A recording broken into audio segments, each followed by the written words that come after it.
Hare Krishna and good morning from ISKCON Hong Kong.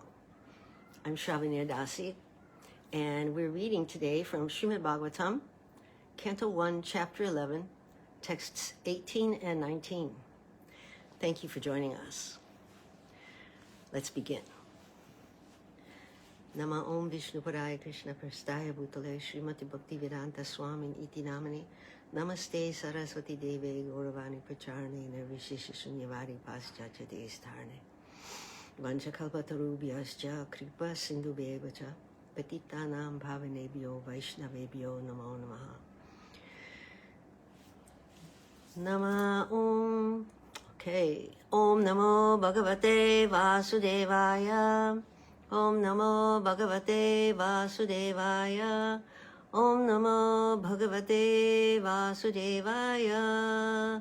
Narayanam Namaskritya Narang Chaiva Narottamam Deving Sarasatim Vyasam Tato Jayamudhirayet. Today's topic is the citizens of Dvaraka received their Lord upon his return from the battle of Kurukshetra.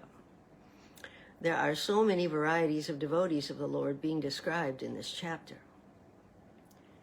Now let's explore today's verses and purports.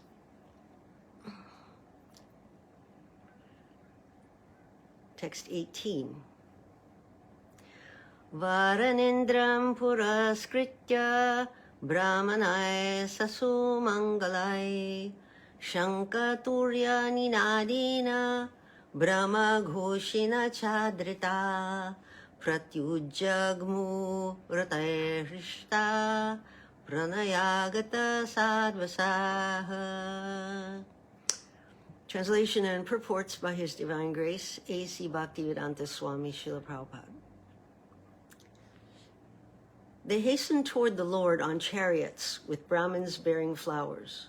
Before them were elephants, emblems of good fortune. Conch shells and bugles were sounded, and Vedic hymns were chanted.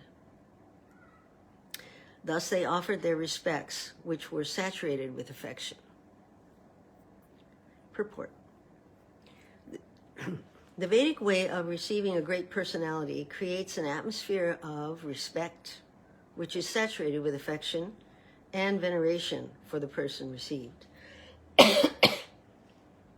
The auspicious atmosphere of such a reception depends on the paraphernalia described above, including conch shells, flowers, incense, decorated elephants, and the qualified Brahmins reciting verses from the Vedic literatures. Such a program of reception is full of sincerity on the part of both the receiver and the received. Text number 19. Varamukyascha shatasho yanaistad darshano tsuka lasat kundala nirvata kapola vadana sriyaha. At the time, many hundreds of well-known prostitutes began to proceed on various vehicles. They were all very eager to meet the Lord, and their beautiful faces were decorated with dazzling earrings, which enhanced the beauty of their foreheads. Purport. We may not hate even the prostitutes if they are devotees of the Lord. Even to date, there are many prostitutes in great cities of India who are sincere devotees of the Lord. By tricks of chance, one may be obliged to adopt a profession which is not very adorable in society, but that does not hamper one in executing devotional service of the Lord. Devotional service to the Lord is uncheckable in all circumstances. It is understood herewith that even in those days, about 5,000 years ago, there were prostitutes in a city like Dvaraka, where Lord Krishna resided. This means that prostitutes are necessary citizens for the proper upkeep of society. Let me read that again. This means that prostitutes are necessary citizens for the proper upkeep of society. Okay, the government opens wine shops, but this does not mean that the government encourages the drinking of wine. The idea is that there is a class of men who will drink at any cost, and it has been experienced that prohibition in great cities encouraged illicit smuggling of wine. I got more on that in a minute. Similarly, men who are not satisfied at home require such concessions. And if there's no prostitute, then such low men will induce other women into prostitution. It's better that prostitutes be available in the marketplace so that the sanctity of society can be maintained. It is better to maintain a class of prostitutes than to encourage prostitutes within the society. The real reformation is to enlighten all people to become devotees of the Lord, and that will check all kinds of deteriorating factors of life. Srila Bilvamangala Thakur, a great acharya of the Vishnu Swami Vaishnava sect, in his householder life was overly attached to a prostitute who happened to be a devotee of the Lord. One night, when the Thakur came to Chintamani's house in torrents of rain and thunder, Chintamani was astonished to see how the Thakur could come on such a dreadful night after crossing a foaming river which was full of waves. She said to Thakur Bilvamangala that his attraction for the flesh and bone of an insignificant woman like her would be properly utilized if it could be diverted to the devotional service of the Lord, to achieve attraction for the transcendental beauty of the Lord. It was a momentous hour for the Thakur, and he took a turn towards spiritual realization by the words of a prostitute. Later on, Thakur accepted the prostitute as his spiritual master, and in several places of his literary works, he has glorified the name of Chintamani, who showed him the right path. In Bhagavad Gita, chapter 9, text 32, the Lord says, O son of Pritha, even the low-born Chandalas and those who are born in a family of unbelievers, and even the prostitutes shall attain perfection of life if they take shelter of unalloyed devotional service to me. Because the path of devotional service, there are no impediments due to degraded birth and occupation. The path is open for everyone who agrees to follow it. It appears that the prostitutes of Dvaraka, who were so eager to meet the Lord, were all his unalloyed devotees, and thus they were all on the path of salvation according to the above version of the Bhagavad Gita. Therefore, the only reformation that is necessary in society is to make an organized effort to turn the citizens into devotees of the Lord, and thus all good qualities of the denizens of heaven will overtake them in their own way. On the other hand, those who are non-devotees have no good qualifications whatsoever. However, they may be materially advanced.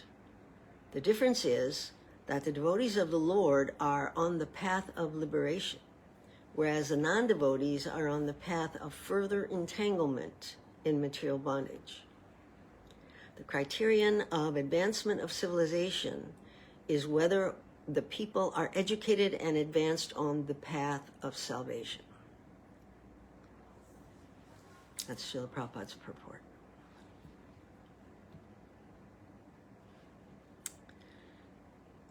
And here are my thoughts. The reunion of the Supreme Lord Sri Krishna with his devotees in his capital must have sounded very wonderful, with all the conch shells, bugles, and Vedic hymns being chanted. This chapter also gives a lovely detailed description of the city and how the inhabitants regarded Krishna. Although he was not the official ruler of Dvaraka, Krishna was nonetheless the center of everyone's attention. And rightfully so, because he was the Supreme Personality of Godhead, the fulfiller of everyone's desires, and the well-wisher of all living entities. Well, I was more than a little astonished to discover that among the citizens of Dvaraka, there were also many hundreds of well-known prostitutes. Well-known is another way of saying famous prostitutes. So throughout the history of different societies, there has been a class of women called courtesans who provided companionship and entertainment to wealthy or upper-class clients, not just sexual services. So unlike common prostitutes who often operated on the fringes of society, courtesans were typically well-educated, skilled in the arts, and held a respected position within high society. I'm wondering if this may be part of what is being described here. That's just my musings on the subject. In any case, the women mentioned were being carried in vehicles to go and meet Krishna upon his return.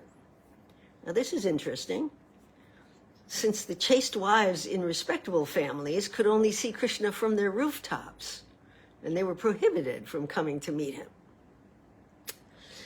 Yet, all the citizens are described as Nitya Siddha, eternally liberated souls. Okay? In a previous purport, Srila Prabhupada notes, when the Lord descends on the earth, his eternal associates also come with him, just as the entourage of a king accompanies him. Such associates of the Lord are eternally liberated souls, and they cannot bear the separation of the Lord even for a moment because of intense affection for the Lord. So no one is disqualified from devotional service. No one. More from today's purport. Prabhupada writes, in the Bhagavad Gita, chapter 9, text 32, the Lord says, O son of Pritha, even the low-born chandalas and those who are born in the family of unbelievers, and even the prostitutes shall attain perfection of life if they take shelter of unalloyed devotional service to me. Because in the path of devotional service, there are no impediments due to degraded birth and occupation. The path is open for everyone who agrees to follow it. So, in the Bhagavatam, Canto 11, Chapter 8, Lord Krishna is speaking to Uddhava, and he talks about how the Avaduta Brahman explained to Maharaj Yadu the instructions he received from 9 different gurus, and one of whom was a prostitute, famous, Pingala, all right? The instruction received from her, Pingala the prostitute, is that hopes for sense gratification are the root cause of all suffering. Yeah, I think William Shakespeare would agree with her on that. He said that expectation is the root of all heartbreak. Yeah, so they're on the same page. Therefore, only one who has given up hankering can fix himself in meditation upon the personality of Godhead and achieve transcendental peace. So, even a fool can eventually straighten up and do the right thing. Here's what Pingala realized. I'm going to read to you verses from Canto 11, Chapter 8, text 30 through 35. The prostitute Pingala said, "Just see how greatly illusioned I am.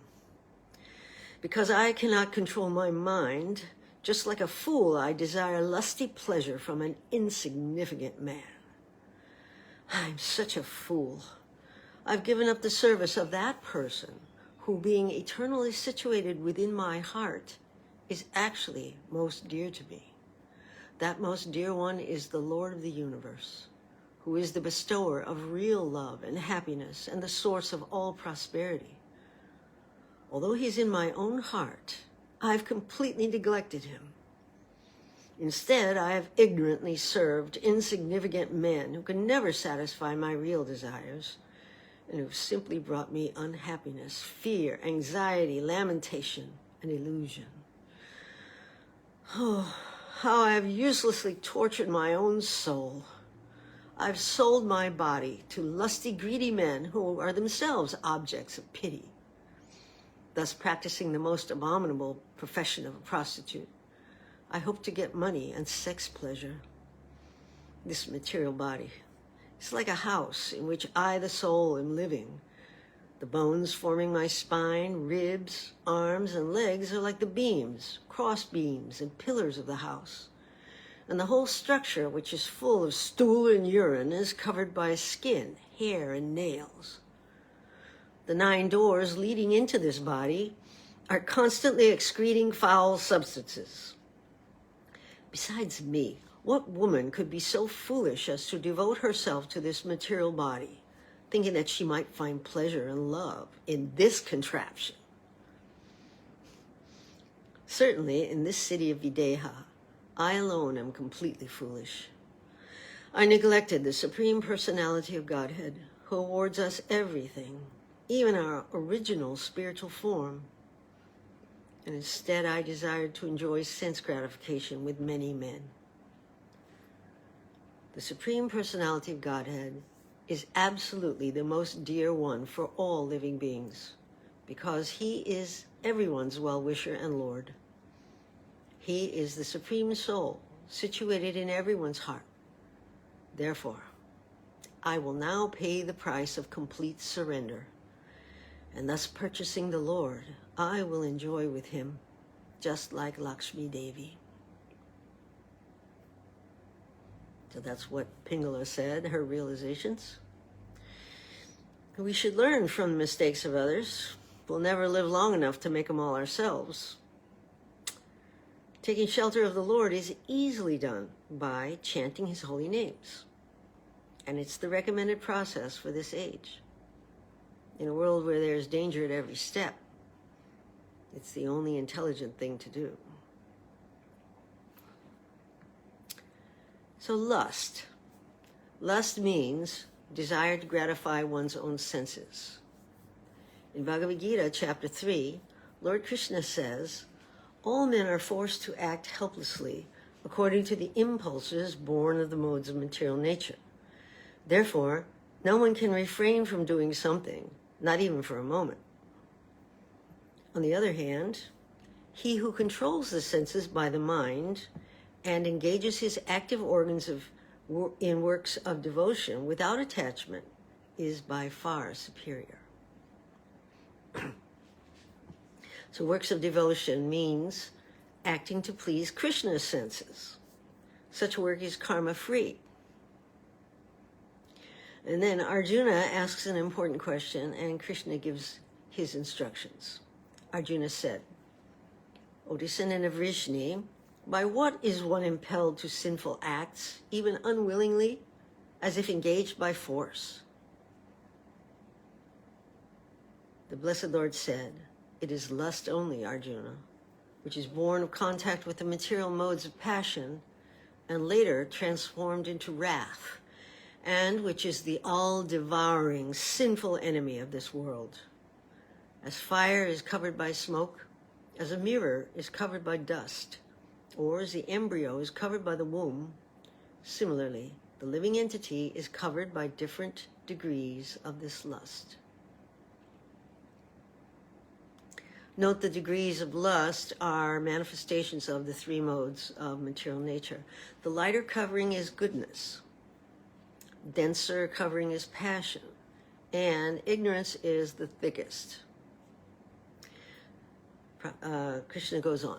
Thus, a man's pure consciousness is covered by his eternal enemy in the form of lust, which is never satisfied and which burns like fire.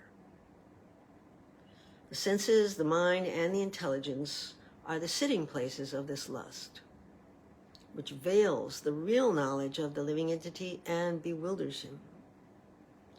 Therefore, O Arjuna, best of the Bharatas, in the very beginning, curb this great symbol of lust, sin, by regulating the senses, and slay this destroyer of knowledge and self-realization. Okay, that's in chapter 3. So conquering the eternal enemy of lust is a constant war within the heart, moment to moment. Winning this battle becomes possible when one establishes himself or herself in the mode of goodness, and the intelligence becomes activated. The 4 regulative principles, no intoxication, no illicit sex, no meat eating, and no gambling, are specifically meant for this purpose. But this is the road less traveled, and the mass of humanity are headed in a different direction.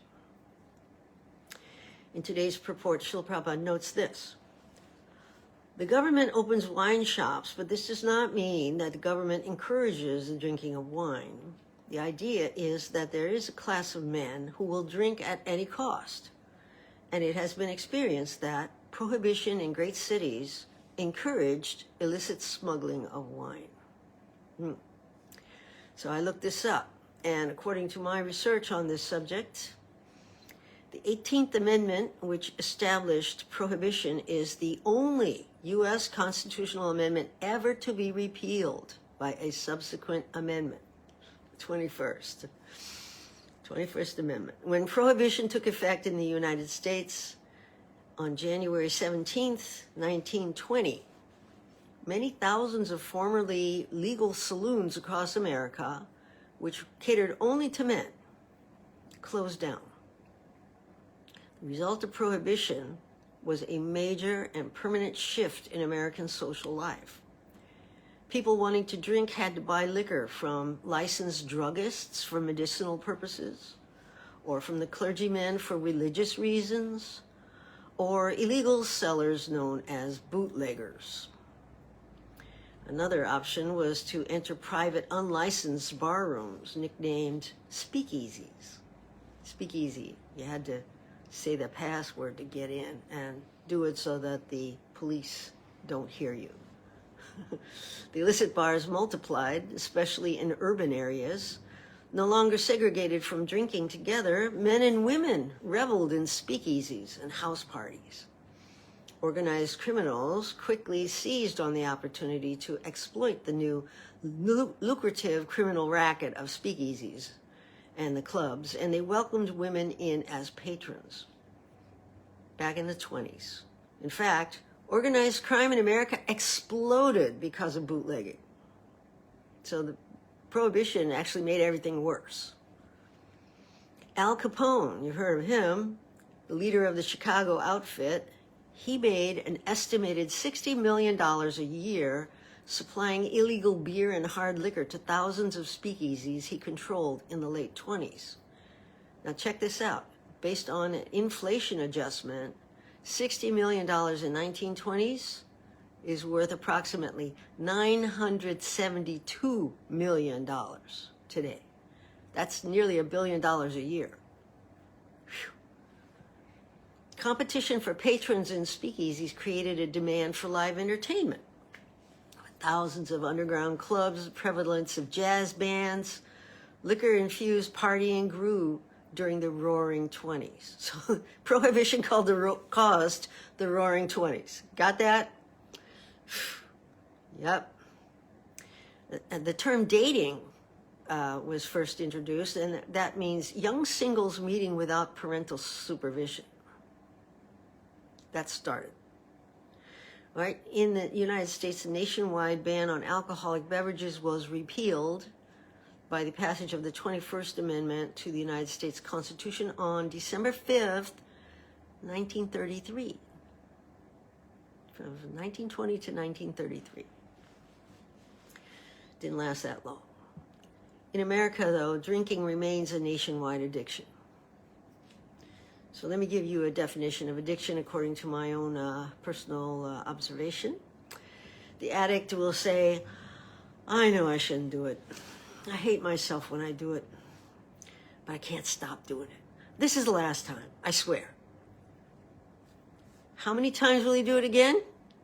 Your guess is as good as mine. Yeah.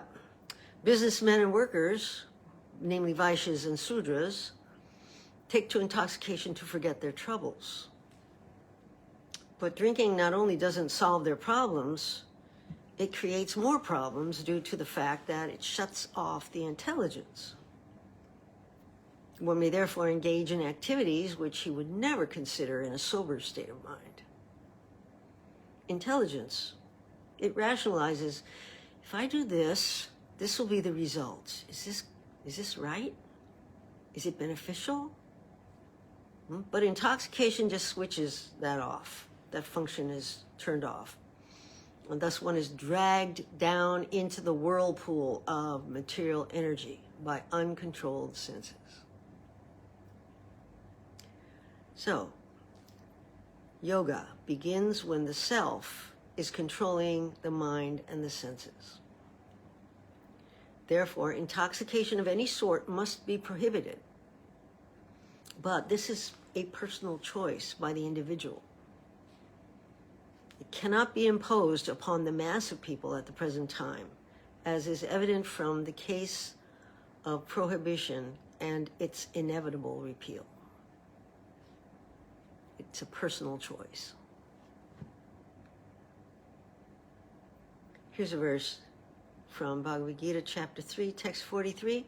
Lord Sri Krishna says, "Thus knowing oneself to be transcendental to material senses, mind, and intelligence, one should control the lower self by the higher self, and thus, by spiritual strength, conquer this insatiable enemy known as lust." Here's an excerpt from the purport. One may not give up work and prescribed duties all of a sudden, but by gradually developing Krishna consciousness, one can be situated in a transcendental position without being influenced by the material senses and the mind, by steady intelligence directed toward one's pure identity. Pure identity means eternal loving servant of Krishna. Anyone can take shelter of Krishna and be saved from the ocean of repeated birth and death. This is the perfection of human life. All it takes is remembering the Lord through constant practice of unalloyed devotional service. Constant practice, which begins with hearing and chanting. The path is open for everyone who agrees to follow it. Queen Kunti, mother of Arjuna, expresses the perfection of love in Krishna, for Krishna in her prayer. Tvayi menanya vishaya matir madhupate shakrit ratem udvahatad adha gange vogham udanvati. O Lord of Madhu, as the Ganges forever flows to the sea without hindrance, let my attraction be constantly drawn unto you, without being diverted to anyone else. So, keep chanting the holy name to reactivate your eternally liberated status once again. Yeah. Nitya Siddha. That's it for today's session. Thank you for listening. For ISKCON Hong Kong, I'm Sravaniya Dasi. Srila Prabhupada ki jai. Shri Shri Gaura Nitai ki jai. Hari Hari Bol.